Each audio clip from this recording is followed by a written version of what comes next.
టాలీవుడ్ లో సీనియర్ నటుడుగా ఎన్టీఆర్ ఎంతో పేరు సంపాదించుకున్నారు. పొలిటికల్ పరంగా కూడా ఎంట్రీ ఇచ్చి తక్కువ సమయంలోనే సీఎం హోదాని సంపాదించారు. టీడీపీని స్థాపించింది కూడా ఆయనే.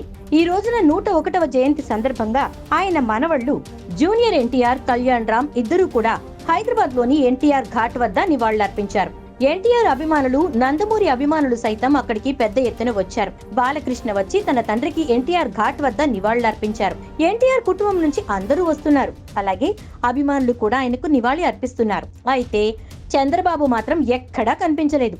చాలా రోజుల నుంచి ఆయన గాయబైపోయారు. ఈ రోజైనా కనిపిస్తారా లేదా, మామకు ఆయన నివాళి అర్పిస్తారా లేదా అనే విషయం మీద రాష్ట్ర ప్రజలంతా ఉత్కంఠతో ఎదురు చూస్తున్నారు. ఆరోగ్య పరీక్షల కోసం చంద్రబాబు వెళ్లి అప్పుడే 10 రోజులైపోయింది. కానీ ఇంతవరకు ఆయన ఆరోగ్యం విషయం మీద ఎలాంటి బులెటిన్ కూడా రాలేదు. ఆయనకు సంబంధించిన సమాచారం కూడా ఎక్కడా కనిపించడం లేదు. రాష్ట్ర ప్రజలంతా చంద్రబాబు ఎక్కడికి వెళ్లిపోయారా అని ఆరా తీస్తున్నారు. అసలు ఏమై ఉంటుందా అని టెన్షన్ పడుతున్నారు. ఎన్నికల ప్రచార సమయంలో ఆయన ఎప్పుడు ఎక్కడికి వెళ్తారు అనే మొత్తం రిపోర్ట్ ని టీడీపీ శ్రేణులు అప్డేట్ చేస్తూ వచ్చేవి. కానీ ఇప్పుడు మాత్రం ఎన్నికలైపోయేసరికి ఆయన గురించి ఏ అప్డేట్ కూడా ఇవ్వడం లేదు. ఒక ప్రజా ప్రతినిధిగా ప్రజలకు ఎలాంటి ముందస్తు ఇన్ఫర్మేషన్ ఇవ్వకుండా ఇలా దాక్కుంటూ తిరగడం వెనక అర్థమేంటి? అది కూడా ఈ పాటికి వచ్చేస్తామని ఒక డేట్ చెప్పారు. కానీ ఇప్పటికే ఆయన వెళ్లి 11 రోజులైపోయింది.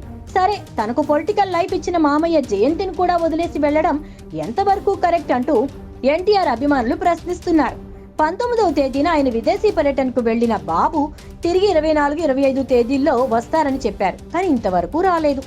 అయితే టీడీపీ శ్రేణులకు కూడా అసలు తమ నేత ఎక్కడికి వెళ్లారో కూడా తెలియదు అని చెప్తూ కంగారు పడుతున్నారు. ఒక మహా వ్యక్తి జయంతి కార్యక్రమానికి వచ్చి నివాళి అర్పించకుండా దాక్కుంటే మూడో కంటికి తెలియకుండా చక్కబెట్టే రాచకార్యాలేమిటో అంటూ గుసగుసలాడుకుంటున్నారు ప్రజలు, అభిమానులు, ముఖ్యంగా టీడీపీ కార్యకర్తలు.